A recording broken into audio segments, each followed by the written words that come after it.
capítulo 7. Louvado é o nome do Senhor Jesus. Bendito é o teu nome, Jesus. Fala conosco, Senhor. Segunda Crônica, capítulo 7. Aleluia. Nós vamos ver o primeiro e depois nós vamos pular para o 11. Versículo 11. No primeiro versículo diz assim: tendo Salomão orado, acabado de orar, desceu o fogo do céu e consumiu o holocausto, e os sacrifícios e a glória do Senhor encheu a casa. Os sacerdotes não podiam entrar na casa do Senhor, porque a glória do Senhor tinha enchido a casa do Senhor. Todos os filhos de Israel, vendo descer o fogo e a glória do Senhor sobre a casa, se encurvaram com o rosto em terra sobre o pavimento, e adoraram e louvaram ao Senhor, porque é bom, porque a sua misericórdia dura para sempre. Versículo 11. Aleluia, louvado o nome do Senhor Jesus. Glória a Deus. Assim Salomão acabou a casa do Senhor e a casa do rei. Tudo quanto Salomão tentou fazer na casa do Senhor e na sua casa, prosperou e o efetuou. Prosperamente o efetuou. De noite apareceu o Senhor a Salomão e lhe disse: ouvi a sua oração e eu escolhi para mim este lugar para a casa de sacrifício. Se eu cerrar os céus, de modo que não haja chuva, e se ordenar aos gafanhotos que consumam a terra, ou se enviar a peste entre o meu povo, se o meu povo que se chama pelo meu nome se humilhar e orar e buscar e se converter dos seus maus caminhos, então eu ouvirei dos céus, perdoarei seus pecados e sararei a sua terra. Estarão abertos meus olhos e atentos meus ouvidos na oração que se deve estudar, porque escolhi e santifiquei esta casa, para que nela esteja o meu nome perpetuamente. Nela estarão fixos os meus olhos e o meu coração todos os dias. Quanto a ti, se andares diante de mim, como andou Davi, teu pai, e fizeres segundo tudo o que te ordenei, e guardares os meus estatutos, os meus juízos, também te firmarei em todo o teu reino, segundo a aliança que fiz com Davi, teu pai, dizendo: não te faltará sucessor que domine Israel. Porém, se vós vos desviardes e deixardes os meus estatutos e os meus mandamentos que prescrevi, e fordes a servir a outros deuses e o adorardes, então vos arrancarei da minha terra que vos dei. E esta casa que santifiquei ao meu nome, não farei longe da minha presença, e a tornarei em provérbio e protejo de todos os povos. Desta casa tão exaltada, todo aquele que passar por ela passará a estar, porque procedeu assim o Senhor com essa terra e essa casa. Responderá: porque deixaram o Senhor, o Deus dos seus pais, e os tirou da terra do Egito, e se apegaram a outros deuses, e adoraram e os serviram. Por isso trouxe sobre eles todo este mal. Amém? Podemos estar? Louvado é o nome do Senhor Jesus. É uma palavra muito conhecida. Aleluia. Todos nós conhecemos a história de Davi, o homem segundo o coração de Deus, e também conhecemos a história de Salomão. Aleluia. Aquele que sucedeu Davi no trono. Aleluia. Certa feita, Davi, ele se encontra no palácio, tranquilo, porque o Senhor tinha, aleluia, feito seus inimigos se afastarem dele, e ele estava descansando. Ele olhou para sua casa, olhou onde ele habitava, e viu que era maravilhosa, um templo perfeito, e ali ele pensou:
Louvado é o nome do Senhor Jesus. E aí o Senhor me fez pensar, no tempo, o que eu posso, o que eu devo prestar atenção para saber quando as coisas estão no lugar e quando não estão no lugar. Quantas vezes nós estamos em situação da vida da gente em que há rancor, em que há falta de perdão, em que há palavras top, aleluia,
Oh, aleluia.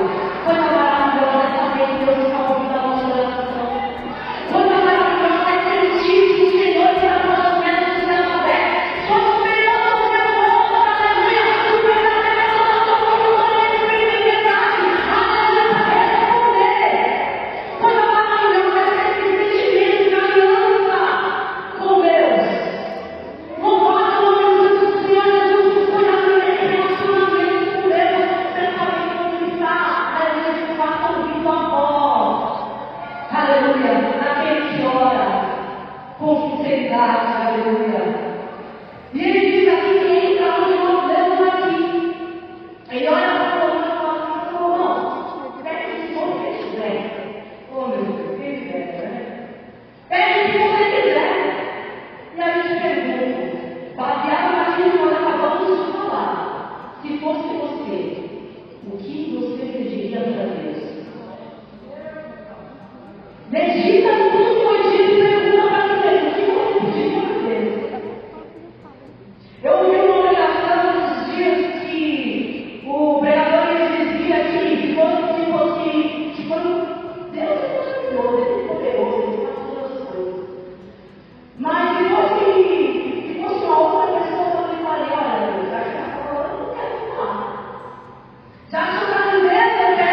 mas ele é imutável. Imutável.